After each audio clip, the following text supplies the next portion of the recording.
Se o Guarani joga bem longe de casa, a torcida promete casa cheia, mesmo se for no ginásio do clube. A paixão pelo Bugre está na pele dos torcedores. E a expectativa de conquistar a vaga fora de casa é grande.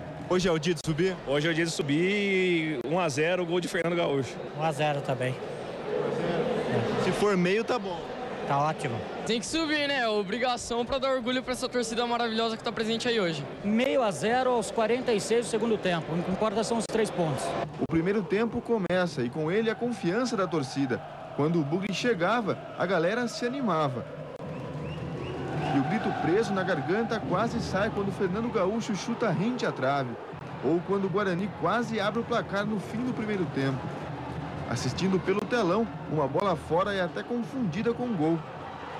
No intervalo, a esperança de marcar no segundo tempo.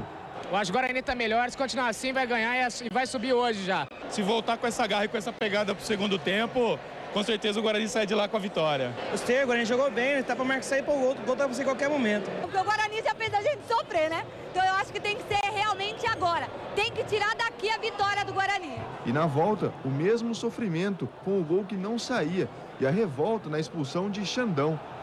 Em desvantagem numérica, a torcida tenta mandar vibrações positivas e canta o hino do clube. E quando Gisiel salva o time, todos agradecem em alto e bom som. No final, 0 a 0 e um balanço positivo do ponto conquistado fora de casa. O jogo é difícil domingo aqui, porque a gente vai estar sem o Marcinho e seu Xandão. Então não vai ser jogo fácil, não. O próximo jogo, garantido já. Tem que subir. Vamos subir, Bugre! Vamos subir, Bugre!